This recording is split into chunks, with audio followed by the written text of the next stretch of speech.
Thank you for inviting me to come and speak tonight. When I left school, Dad and Mum decided to buy a farm in Hampshire, south of Burnie, so I could go shear farming with my dad. Stan, my brother, was not interested in farming at all. He was more interested in motor vehicles, mechanical repairs and bodywork. While Stan was working for Motors Bodyworks in Burnie, he had the opportunity to bring vehicles home from second-hand car yards around Burnie to repair and paint after work hours and at weekends. Stan became extremely busy and asked me to help. Work became plentiful and consequently I was doing more panel beating than farming. Time went by and eventually Stan and I decided it would be a good idea to go into business together. The problem was, Dad had primarily bought the farm for me. Now, how could I tell Dad I wasn't interested in farming anymore? The problem was, and it was a big problem to overcome, but Stan and I had been going to church for a short time and we had become Christians. We both had given our lives to Jesus Christ and understood that God was real and answered prayer. So we agreed not to say anything to Dad or Mum about wanting to sell the farm. Instead, we would just pray and ask God to get Dad and Mum to sell the farm. We'd been praying for a couple of weeks and we sat down for dinner one night and Dad said, "What do you think if we sell the farm and move back to Devonport?" Stan and I were quite surprised and we said we thought that it might be a good idea. Then, without Dad and Mum knowing, we continued to ask God to sell the farm. We kept praying for a few days. Dad hadn't given the farm to an agent to sell or anyone else. However, after dinner one night, we received a knock at the door.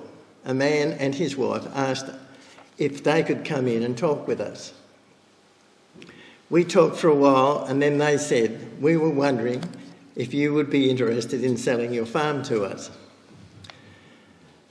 We were so surprised again and very pleased, but Dad said yes, we would be interested, and the next week made the arrangements and the contract was signed. Then Stan and I realised that God we were praying to was real and answering our prayers. We thought, wow, isn't God good? And the Bible says in John chapter 16 verse 23, "Until now you have not asked for anything in my name. Ask and you will receive and your joy will be complete." When we moved to Devonport, we were immediately offered the opportunity to lease a workshop in Don Road. The building was in an excellent position and we soon became busy. We rented the property for approximately 4 years. Then the people who owned it asked us if we would be interested in purchasing the property. As the price was reasonable, we agreed and put a deposit on 17 Don Road. As the building grew, we expanded into the larger workshop joining the one we were previously renting, which we owned now. We purchased a body frame repair system, infrared travelling oven, and we operated 3 tow trucks, employed 3 panel beaters and 2 spray painters. The business functioned well for a few years. We were running a fine line financially, but still coming out in front. A few years went by, Australia went into a recession, work became short, panel shops around town were running out of work and some of them were closing. We were running out of work as well. It wasn't long before we were struggling to meet our financial commitments. Our debtors were not paying us on time and we consequently were unable to pay our creditors on time. We were also getting behind with our mortgage. Our creditors were ringing and asking, "When are you going to pay your account?" And I don't know if any of you guys have ever been in that position or not, but it's a terrible position to be in. It's embarrassing, it's humiliating and degrading. I was afraid to answer the phone because someone would be asking for money. I didn't know what to say to them, and I didn't want to make promises I couldn't keep. Often there was no money, and I didn't know when I could pay them. Everything became so difficult. I had to pay my employees. They were my first priority. That became a very difficult problem. Many times Friday morning would come and I knew there was not enough money for the pays. I would pray, sometimes with tears in my eyes, and ask God for enough money to pay the employees that day. And time after time, something would happen. An insurance company cheque would arrive in the mail, or a debtor would pay their account, or I would be able to arrange with the bank to extend the overdraft for a week. In fact, there never was a time when I was not able to pay my employees. God always provided when I called on his name. And once again I thought, isn't God good?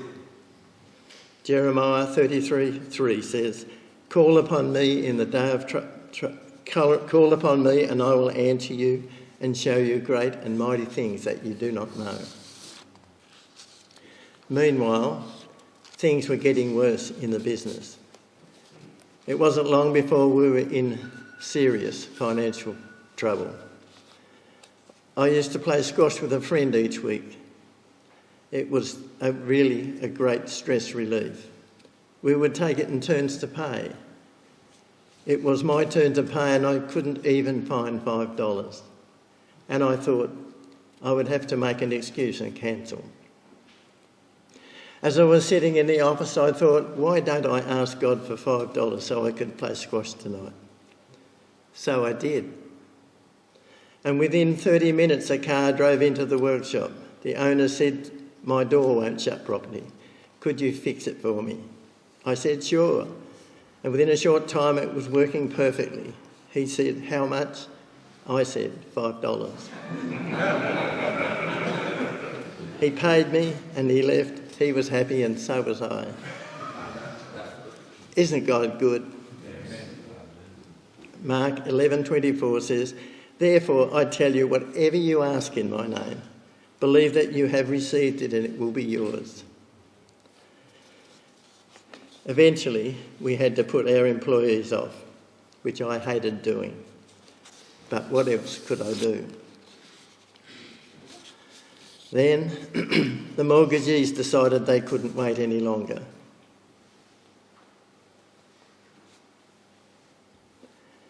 And issued a summons for the arrears on the mortgage. When we couldn't meet the requirements of the summons on time, they issued a warrant of execution, which meant we had 30 days to pay the arrears of the mortgage of Vanessa and I and our two little boys, 4 and 9 years of age, would be out on the streets with no home, no money and nowhere to go. Then I remembered God said in Psalm 50 verse 15, call upon me in the day of trouble, I will rescue you and you will glorify me. So I started praying, crying out to God with tears in my eyes and asking for help. With tears in my eyes, I pleaded with God to save us from losing our home and having to move into some sort of care. That night, I received a phone call from a friend in Queensland who knew nothing of our situation. He asked me how I was going. I said, not very well. I said I was in a difficult financial position. He said, if I send you $5,000, would that help? I said, it would. He said, it will be in your bank in the morning. I told him I appreciated his help and thanked him very much, and the money was there the next day. I thanked my friend again, and especially thanked the Lord as well. $5,000 would have been equivalent to $30,000 today. Of course, I knew I would have to pay the money back as soon as I could. But let me ask you, does God do miracles today? Too right he does.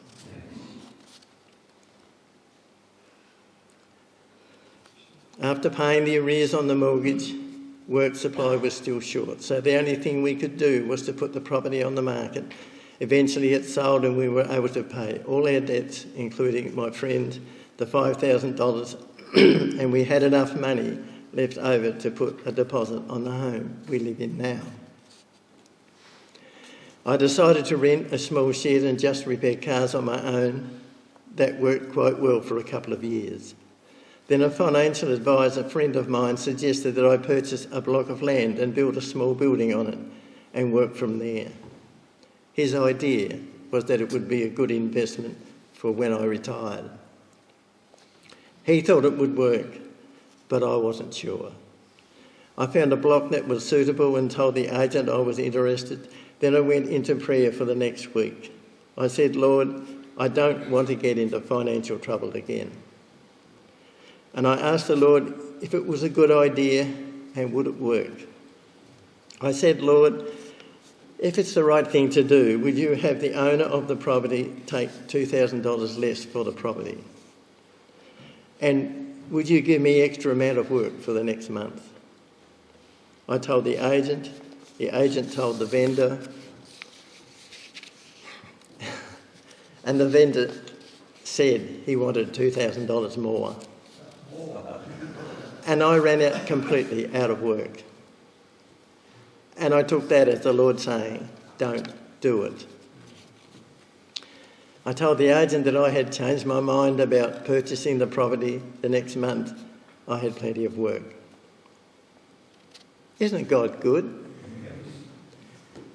1 John chapter 5 verses 13 and 14 says, and this is the confidence we have in approaching God, that if we ask anything according to his will, he hears us. And if we know that he hears us, we know that we have what we have asked of him. Not long after that, I had the opportunity to accept a job as a real estate agent. I asked Vanessa what she thought, and she thought it was a good idea.